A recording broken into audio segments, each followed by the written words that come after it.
this is Cariño Vlog, si Filipino actor based here in Saudi Arabia, and welcome back to my channel. Agad-agad gawa natin ang reaction video, ang part 3 ng ating Rouelle Cariño's interview kahapon na naputol. O diba, nagpagupit na ako ng buhok. So it won't take any longer. This is something like the part 3 of getting to know Rouelle Cariño. Sorry kung paputol-putol ako kasi marami din akong content na ginagawa ng reaction video. Sorry for that. So without further ado, let's start this reaction video. GGG. Family contacted you. Ha? It was just a short message. Kinontak siya? Ang gwapo niya They dito. told Gwapo niya talaga. na you capture my father's voice very well. Ay talaga. Ha? Kinontak pala siya ng anak ng family ni Matt Monroe. Nakakainis nga eh. Na Bakit? maging unemotional. Kasi, of course, it meant a lot to me but I didn't know how to express it. Kaya, Na-shock ka kasi, baby ka pa sabi lang kasi. namin, thank you, period. Yun lang yung ano namin. Thank you. Baby ka pa kasi. Ganun lang. Thank you very much. Kaya, I don't know how to express myself when it comes to text, to chats. But when it comes to talking, tsaka mo lang talaga malalaman kung sino ako. Oh. Okay.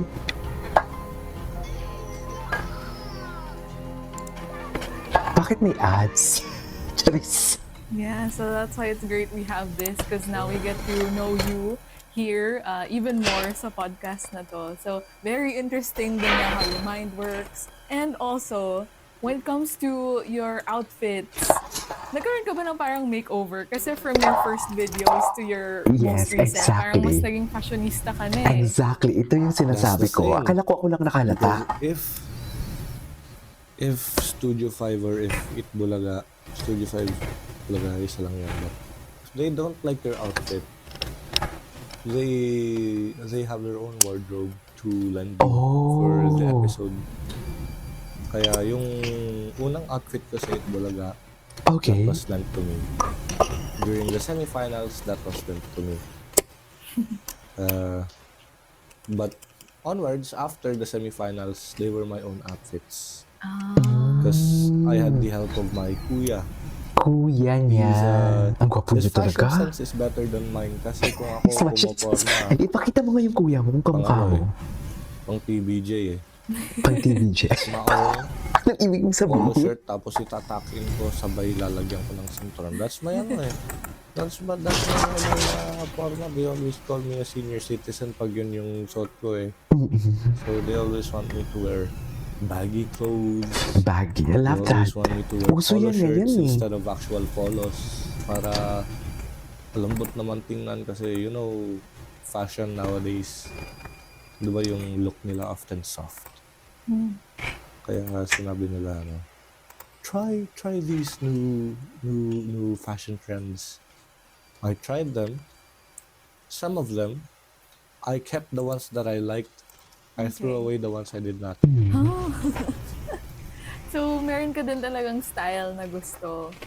Yeah, but it was influenced by my kuya and Kuya niya. my Okay. friends who were also fashionistas. Kasi sila, I admit, fashion sense ko pang 60s eh. Which is not bad. Like, if you have your own thing, do you? But if you let me pick my clothes every day without telling me your opinion, Ah, I'd go outside every day in a long sleeve. long sleeve talaga I'd siya. go outside every day in Long sleeve pala sleeves, talaga ang nais. polos, in polo shirts, even in suits or Americanas, Wow. tuxedos. In this Philippine weather. Because me, I don't feel it anymore. I've been wearing suits for around 3 years, every week, in any weather. Kaya pag tinanggal ko, I don't even feel the heat. I may be sweating, but I don't feel the heat. Okay. Interesting. And pagdating kay Matt Monroe ulit, do you plan to sing his songs and perform his songs like forever? Well, of course, there's always the problem. The problem with the clones is their first impression of you was the person you were trying to portray. But But, I know, because I've already been informed, that they want me to distance myself from Matt Monroe and make an own name for myself. Who said this? I'm not gonna say, Okay. kasi it's a bit prank ka talaga siya. confidential. I'm not Prank gonna ka drop talaga siya. any names, but Prank they ka told talaga siya me kung ayaw niya sabihin, ayaw niya. even from the netizens, even from the citizens, the workers, they told me that try to distance yourself from Matt Monroe. Try to write some songs. Admittedly, I'm terrible at writing songs. I can only write paragraphs. Doon ako magaling. Contracts. Yeah, I've written contracts before. Wow. Resolutions, mga ganyan. Basta may perma nila. Put it into effect. But they told me to distance myself from Matt Monroe. Try to make an own name for myself. Sinabi ko, how? You're gonna find a way. We're gonna find a way because we're gonna be the ones who are giving you this opportunity. Of course, this is still in TVJ. Okay. Okay. We're gonna give you an opportunity. Kaya, sometime in the future, do you remember the Broadway Boys? A little bit, yeah. Yeah, the Broadway Boys nung Lola's Playlist. Mm-hmm. They were themselves. But it bulaga accelerated their career. Kaya medyo naging mas successful pa nga yung pag-portray nila as themselves rather than trying to portray someone else. Kaya I don't plan to stick by Matt Monroe forever. Oh, that's nice. That's nice. Of course, there's gonna be a time. There's gonna be times That's when nice. I am going to sing his songs kasi Mas all okay of the yun, singers, right? siya yung pinaka malapit nga sa boses ko. Mm-mm. But distance myself, yeah, I'm gonna do that. Okay. So step by step lang. And now you're also showing that you can do Jose Marichan. Are you gonna try and perform that as well professionally? Jose Marichan. Well, it's halata naman sa voice, di ba? Even when I speak, it's a low, raspy, Raspy. The husky texture. voice. The texture. Kaya Jose Marichan was actually just a random discovery by myself na kaya ko siyang gayahin. The first song that I learned was Christmas in Our Hearts. Whenever I see girls and boys selling lanterns on the streets. Kaya sinabi ko, it sounds a bit similar to my voice. Why not try to sing it? So I practiced and practiced and practiced until there was a time actually when I wasn't Matt Monroe. My voice was so thin. Napakanipis ng voice ko. You could, but you wouldn't. But you could, if you were inexperienced sa singing, you would mistake me for a tenor. Because my voice was so thin. During that time, plakado ko si Jose Marichan. I'm telling you. So basically, Jose Marichan pala talaga siya. Beautiful girl, wherever you are. When I sang that noon, when I was only singing his songs, walang Matt Monroe, plakado. But now, Matt Monroe sa Marichan, I'm starting to sound more like, Cliff Richard, the guy who sang Ocean Deep. Okay. I'm starting to sound more like him. On his older albums. Kasi ngayon, laging kinakanta, all day, I'm walking in a dream. I think about you constantly. Totoo ba? If you listen to Totoo that, ba talaga niya?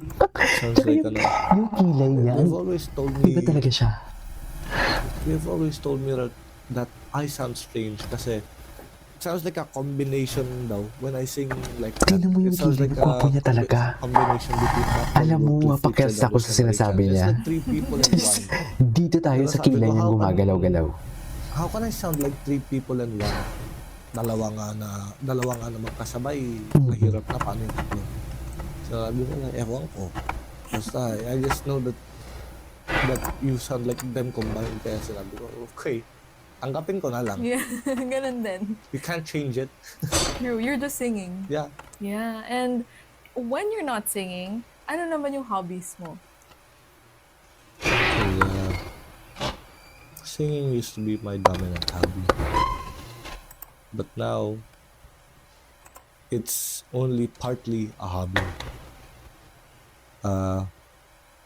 It's a hobby that's a job. Yes, it's profession mo na rin eh. But I've been troubled by one thing, and one thing only. If it used to be my dominant, my top hobby to do, now it's my job and I do it all the time. What am I going to do, or saan ko mahanap yung replacement for that kung sakaling minsan ko lang gagawin? Kasi dati minsan lang talaga ako kumanta eh.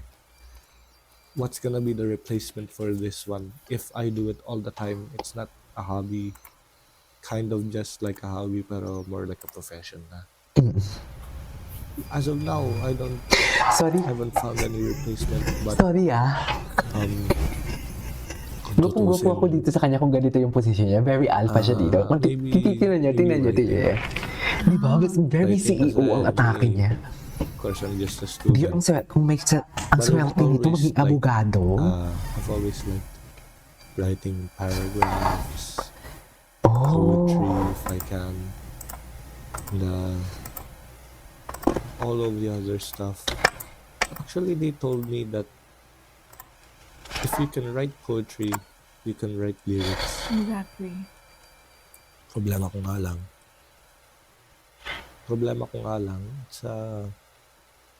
it's a bit difficult for me to write poetry, so that's why I'm more on writing paragraphs, resolutions, ganito kasi you know why I keep putting resolutions in the picture, kasi ako presidente ako ng klase. Oh. I keep Class writing president pala siya. resolutions, hinaharap ko sa advisor. If it gets approved, Okay. gets put into effect. Dati, nagsulat ako ng resolution, sinong tumayo, tatanggalan ng upuan. Yeah, it got approved. Kaya ngayon, tumayo man sila, Cute. from the start of the class to the end of the class, wala silang upuan. Mabuti nga, tsaka lang sila tumatayo pag 5 minutes na lang yung natitira. Kaya 5 minutes lang din sila nakakatayo. But they may say it's a bit cruel. I agree. I may put it out of commission na. Kasi Okay. baka hindi nila sinasadya, pero tatanggalin ko na. I plan to listen more sa sa mga officers pati students sa room. So yeah. Parang mas maging mabait ka ng president to your classmates. Pero kasi, what was your goal with that? Parang para maging obedient, gano'n, ang classmates mo yun. More so discipline. Yeah, discipline. Kasi somebody once told me, if you're gonna rule, kung mangunguna ka, maging leader ka, kailangan may utak, may puso. You need to have thought, you need to have compassion. Pero biniro ko siya, biro lang to eh. Biro lang to ha. Okay. Baka seryosohin nyo. Huwag niyong ikat to na Huwag nyo biro lang. seryosohin to. Pero sinabi ko sa kanya dati, oo, check tayo dyan. May utak ako, may puso ako. Kaso, may naidagdag pa. Sabi niya, ano yun? Kamao. Anong kinalaman ng kamao dyan? May utak, may puso, may kamao. Kamao na bakal. Oh no. Joke lang ha. Joke lang yan. Huwag niyo seryosohin. Sir, speaking of, ano bang goals mo nga? Ano muna, personal goals? Personal goals. I haven't made up my mind. Yeah. Pero if I'm to give you a rough idea, helping others.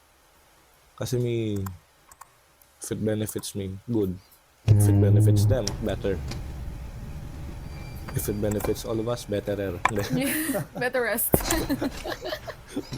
Ano, me, I've always wanted to help people. Kaya, me, now, I'm against, this may sound, derogative, pero I'm against Matalino fun. talaga siya. Gina-jargo niya tayo. Useless fun. Okay. If you're having fun, but it's for a purpose, sabihin natin, Gina-jargo mapasaya niya mo sila tayo. or mapasaya mo yung sarili mo if you're feeling down.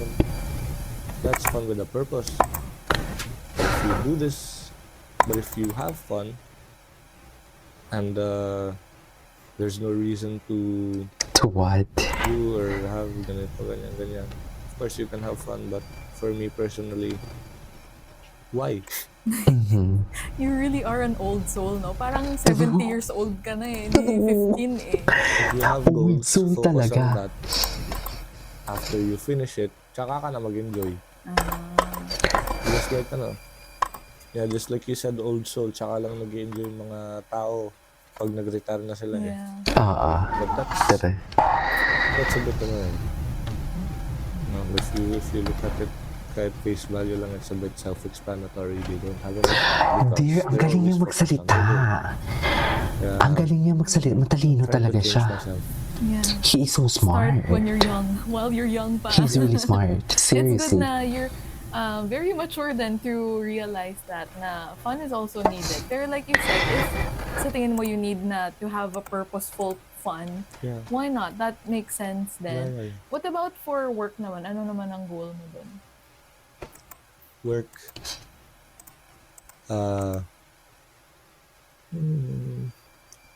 I'm determined to yun nga, to get into the course of political science. Kasi, one of my inspirations is actually one of my titos. Because he's a judge. It's very difficult to be a judge. To even get to the Kaya position gusto of a niya judge. mag-law. Not May even a kapamilya judge, pala siya. even just a regular lawyer. May kapamilya pala Kind siya. of difficult to get there. So you're gonna study for this, you're gonna do Ang gwapo that, niya talaga. you're gonna do this, ganyan, balik-balik. He's so gwapo. Then after all of that, you need to pass a bar exam. Yeah. And it's not even guaranteed that you're gonna pass. Kaya sinabi ko, what's one of the most difficult courses? Let me challenge myself pagdating ng panahon. That's the one I chose. Kasi I've always wanted a challenge. Your life isn't gonna be exciting if you don't have any stress. Wonderful quote. Yeah, kasi it's impossible to It's impossible to live. There's no life without any bits of stress kahit 1%, even if it's just 1%. Yeah. Kaya sinabi ko, what's the most difficult course in college na pwede kong kunin? Call sci. Sure. Let me shoot that high. If I miss, try again. Kaya sinabi ko, what do I have to lose? Of course, I'm gonna lose money. My tuition yun eh. But I always like to challenge myself. Yeah, you really want to live life to the fullest, it seems like. So, that's great. And pagdating naman sa mga dreamers natin na gusto rin mag-join ng singing contest, anong ma-advise mo to them? Be yourself. Join. Join. In Matalino your talaga opinion, siya. if you sing, you don't know. If you Ang gwapo sing, niya, no? and if in your own opinion na may kakayahan ka, that you have a chance in Join. the contest I love that it. you're supposedly wanting to join, join. Kasi what do you have to lose? Kung namasahe ka papunta roon sa contest, magkano yun? 13. You're gonna lose 13 pesos. If you lose, you're gonna have consolation. But Madodoble if pa. you win, 13 magiging 26. Oh, saan ka pa? Basta, if you want, join. If you lose, take it with grace. yes, take it. No hard feelings. Befriend them. Kasi, Matalino talaga siya. you know me, if I once lost in a contest myself. You know what I did? Kinausap ko yung singer. Matalino yung manalo. talaga siya. Then I asked him or her for advice. They gave me advice. I used it. And unsurprisingly, my singing got better kasi I used advice from other people, especially the one who beat me. Kaya, sali lang kayo. Maski matalo kayo, may consolation kayo. That's so true. Kahit monetary man or lessons lesson. from the people That's you important. get to work with or compete with. Sobrang ganda. Thank you so much. Wise words from the very young old man. Hold on. Rouelle. Hold on. Meron pa. Last words. Wag niyo seryosohin ha. Even if I say na may consolation, baka isipin niyo na makompera ako. Enjoy the experience. Joker talaga It's siya. not about the consolation, just enjoy. Joker joining talaga the siya, sa contest, totoo lang. competing. Even if you lose, enjoy. That's Great. the only thing that I can say. Yes. Thank Yeah. you so much, Rouelle, for being here with us, the Pillow Talk. And thank you so much to our dreamers. Good night. Anyways, there you go guys. That's all for today's video. The last part of the Rouelle Cariño. So, ito palang interview na to, it really shows what are his plans. And there's a lesson as well, diba? Kumbaga, ang talino niya, gumagamit siya, jumajargon siya, yung mga English, yung mga unusual na English na maririnig natin. So, matalino nga talaga siya. He is so smart. This is Cariño Vlogs and see you on my next vlog. Bye!